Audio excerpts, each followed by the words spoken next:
Now at 10, more troubling details emerging. KOIN 6 digging deeper into the man accused of kidnapping a woman and forcing her into a cell in his Oregon home. Now allegations of having several homes and stealing a man's identity. Thanks for joining us at 10. I'm Elizabeth Din. I'm Jeff Gianola, and tonight the FBI says Negasi Zuberi has been crossing the country back and forth for years. And get this, we found more than 17 different cities the FBI says Zuberi has lived in. Take a look at this. Just over the last 10 years, they're linking him to 4 other sexual assault cases, saying he spent the most time in Tuscaloosa, Alabama, and over in Oakland, California, according to those records. Now, even in the past 5 years, he's lived in 11 different cities, including Portland, Vancouver, Denver, Chicago, the Bronx, and several cities in Alabama.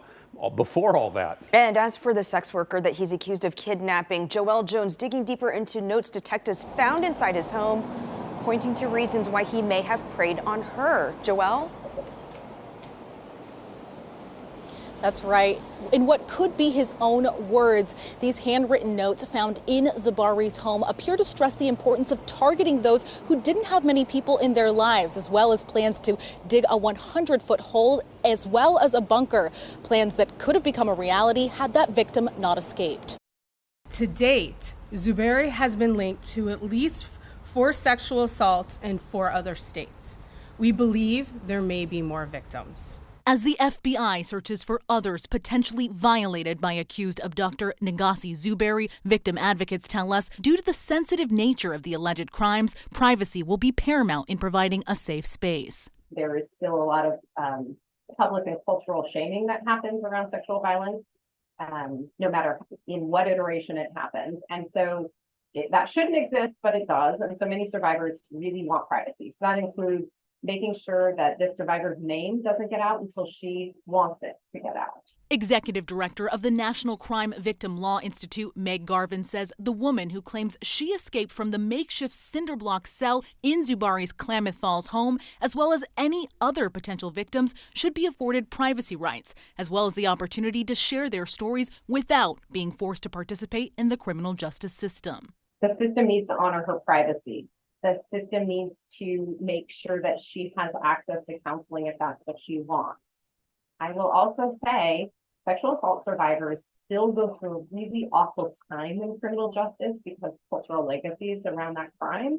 And so she should really be afforded a lawyer at this point. And according to the criminal complaint, Zuberi appeared to target individuals who may be vulnerable, with documents showing he solicited the woman, known only as Adult Victim 1, to engage in prostitution, before posing as a police officer, lying about taking her into custody, then sexually assaulting and later imprisoning her. The disturbing evidence uncovered to date points to an individual's ongoing and escalating pattern of violence targeting women in multiple states throughout the country. And when investigators later searched the suspect's Klamath Falls home, they recovered these handwritten notes titled Operation Takeover, allegedly outlining plans to leave the phone at home and, quote, make sure they don't have a bunch of people in their life. You don't want any type of investigation, end quote. But now Zuberi is the subject of a nationwide investigation, with the FBI saying he has ties to at least 10 states, reportedly using several aliases, and could have more victims. But with the suspect's face and names in the media,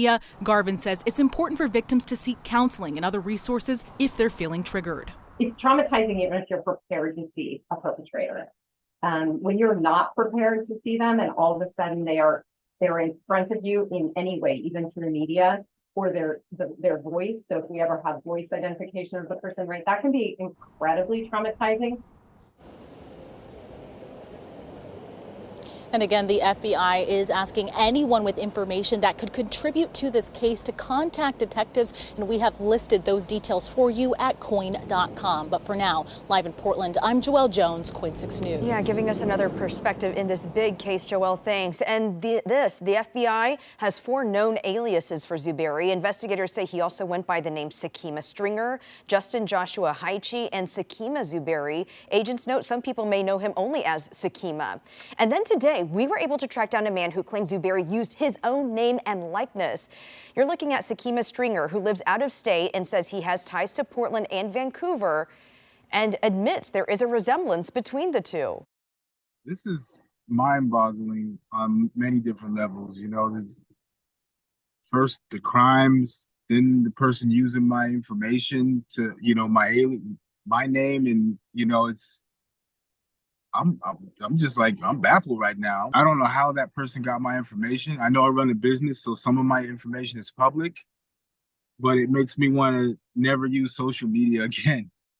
So Stringer's contacted the FBI now. He's hoping to avoid getting any more mixed up in this big case. He says he's also rethinking how public some of his information is. Stay with Coin 6 as more comes to light about the suspect in this case. We'll bring you updates right here, always online at coin.com.